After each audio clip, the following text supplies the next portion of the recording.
Đêm trăng má hồng tô môi son, tóc đen áo lụa dài mượt mà, mắt chàng chưa lệ chàng mi em lên kiều qua người ta chúc mừng. Chỉ mong cả đời em an vui, khổ đau gánh trọn một đời mình. Khóc than dơi trời sao chia ly, ngày người đi theo hòn nụ hồng. Cô nhân cúi mặt quay lưng đi, bướm bay tiếng ngàn đầy ca đông. Pháo hoa từng bừng rền vang, lời ai thờ than khang đau đớn lòng. Kiếp này chẳng thể ở bên em, kiếp sau nấc mình được gần nàng. Số trời chẳng thể nên duyên, thôi đành hẹn người một đời sau.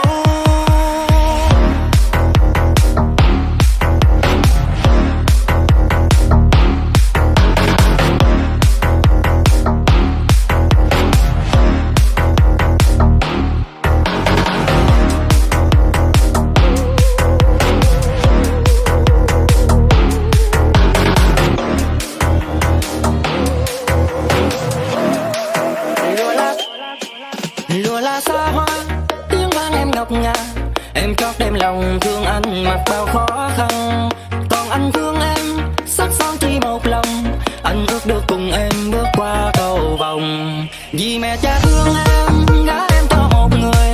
Anh ta vốn giàu xa qua lầu tia gác son. Giờ còn đâu con ca, khuất xa trong chiều tà. Ngần người che khăn em theo mẹ cha lên kiều qua.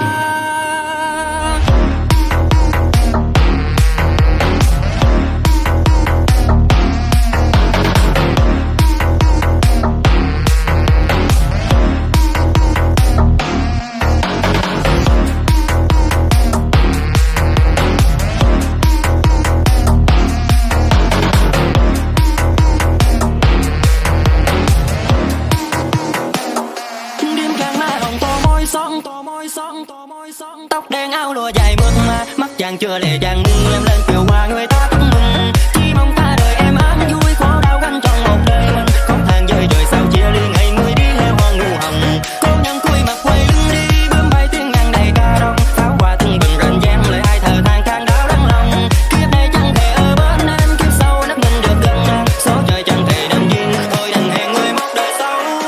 Nàng là hương hoa mang tấm thân đài cát, em lấy lòng thương ta chỉ biết đẹp và ngồi hét. Xuất giá đi theo chồng cha mẹ vui như tổ đại, nhưng mà ai nào đâu mà biết lòng em tơ vẫn nhiều khổ bại. Em bước trên lụa là sống trong ngọc ngà, tính em thật thà có pha để chút nét điệu đà. Nhưng vì mẹ cha bắt ta rời xa, em đi làm dâu người ta mà về phường xa. Tặng cho em về cầu ca, cho dù phải làm lâu là để được bên cạnh nàng lâu ra. Anh biết em ở đâu ra, màu đôi mắt cho châu pha. Nay dù hầu tha đi mắt hạt châu xa, ngày mai là dâu qua. Bên đàn trai lùa châu ra, đời anh thì bôn ba, còn người ta thì xa qua. Từng thời tròn đời bên nhau, giờ tao thương đâu về sau. Vì mẹ cha thương em.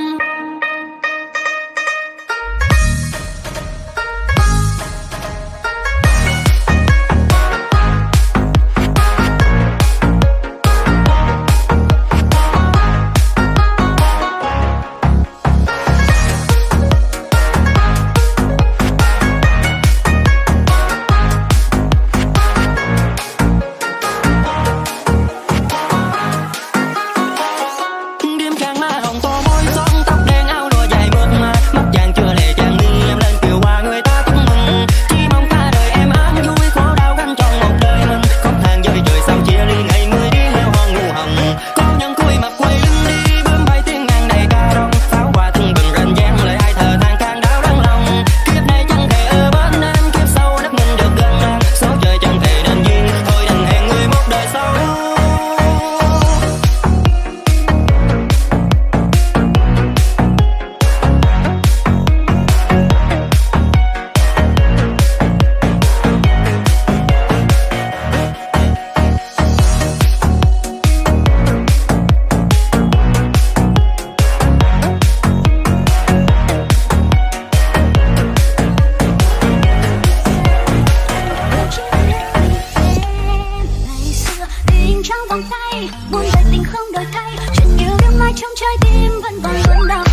nhiều, chỉ nhận được cô liêu mà lòng anh vẫn còn thức chẳng phải ngờ.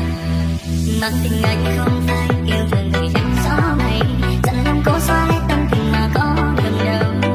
Cớ sao nỡ anh lòng người vội quên hết chuyện đâu, người quay bước người chẳng thiết thương riêng anh sâu. Em mang tình anh trao ai người đây vì phản hoa phai, tình này anh đã chót lỡ yêu ai mà yêu người này sẽ đâu phải. Nhưng em vừa dòng bơ vơ tặng em chẳng được như mơ, đi về nơi xưa nơi đây có anh hay ta câu nỗi nhớ.